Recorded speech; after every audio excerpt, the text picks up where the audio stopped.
is the most premium quality auto refinishing solution you will ever need.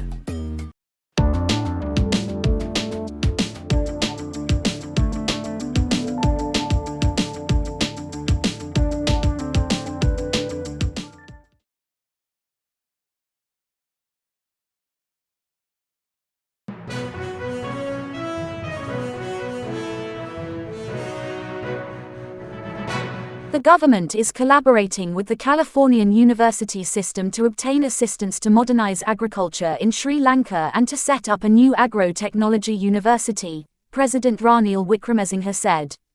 Addressing the 70th anniversary of the United States Sri Lanka Fulbright Commission program held at the Oak Room of the Cinnamon Grand Hotel, Colombo, the president further stated that the government discussed with a group of Singaporean investors yesterday the supply of food for island nations and Middle East countries which lack their food resources.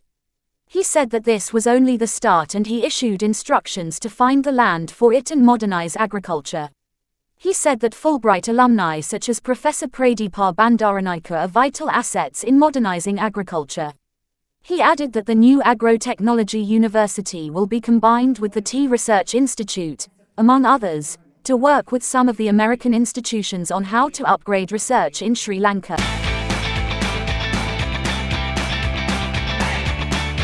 We have enabled new fields, new teaching methods, cutting-edge and collaborative research to be instilled in our institutions of higher education, supported English language curriculum development, contributed to the development of the legal fields in Sri Lanka with local lawyers trained in the United States, and in the 1960s and 70s, contributed to the creation of junior colleges in Sri Lanka through consecutive Fulbright US lecturers and experts placed at the Ministry of Education and other institutions to develop what today are vocational training institutes.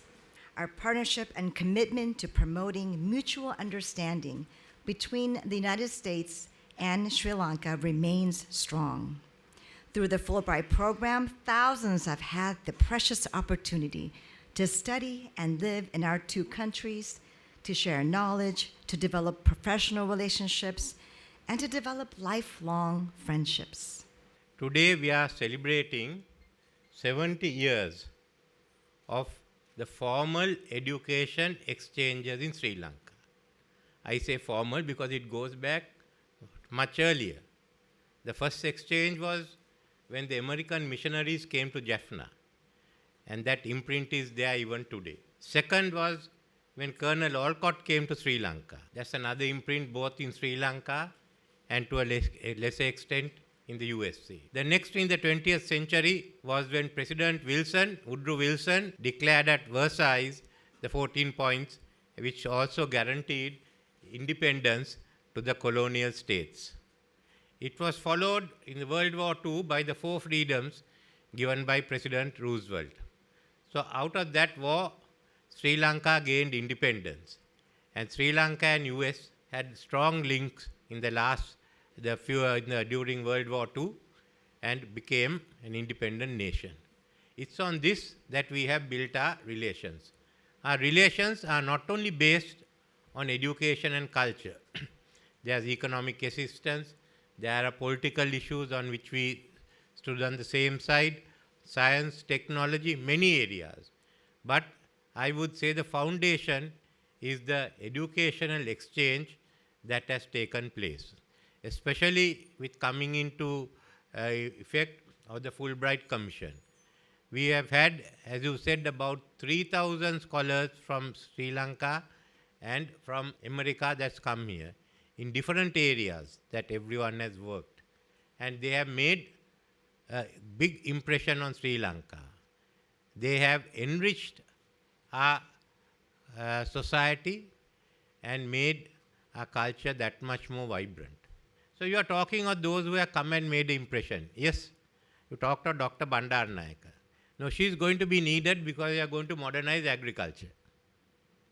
And as I said on the Monday, this is the start.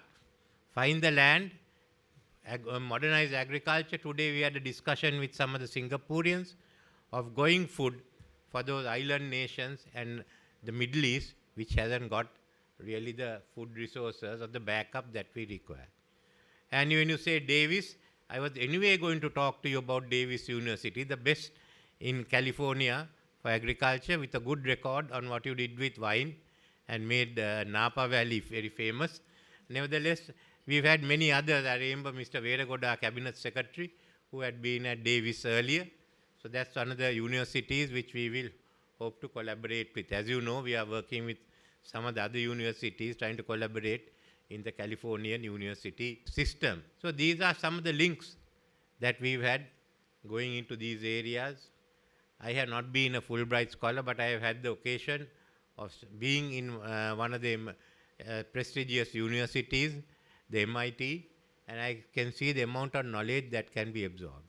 So there will be far more than that, and we'll need far more scholarships as far as modernizing agriculture is concerned.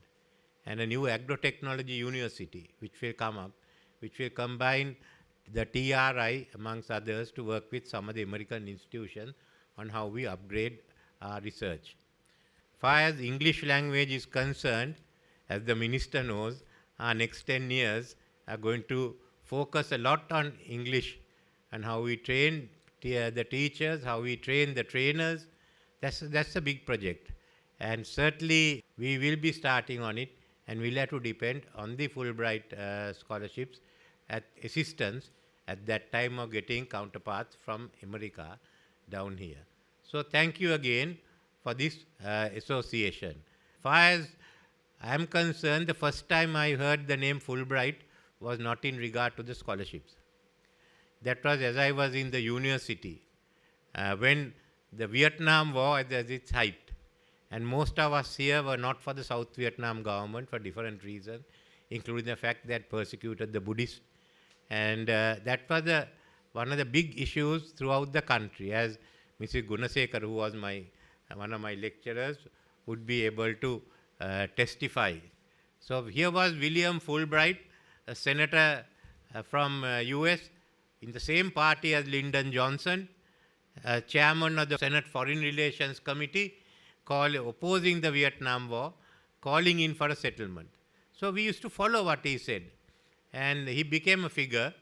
I sort of followed him till he quit politics somewhere in, I think, mid-70s. He was becoming more center. He was representing a southern state, deep south, I think, no? Arkansas, he was representing, which was becoming more right-wing. So they parted company at that stage, and he went back to civil life. But as we were in the university, we heard of the Fulbright scholarships that were available, the Rhodes scholarships and the Fulbright. But Fulbright had expanded, and amongst the people that you mentioned, the alumni is one Secretary General, Brutus Gali. But more than that, you scored a good 6, I think, when you got the British Prime Minister as a Fulbright Fellow. Sunak is from Fulbright and from Stanford, and I think he met his wife there. Now just imagine, the first scholarship was Rhodes scholarships. And there's no British Prime Minister who is a Rhodes scholar. But there's one who is a Fulbright. So you got one over UK. You are giving it back to them. But there are a large number of them who have come through, and it's been one of the most successful programs I have seen in diplomacy. And it's done more to cement relationship between America and the rest of the world. So I don't want to take any more of your time, but to quote a few words which William Fulbright said when he started the Fulbright scholarships. It was a simple one. He thought that the part of the money left from selling all the war material after World War II could be used for scholarships. And he said, to bring a little more knowledge, a little more reason, and a little more compassion into world affairs. Thank you, Fulbright. Thank you, USA.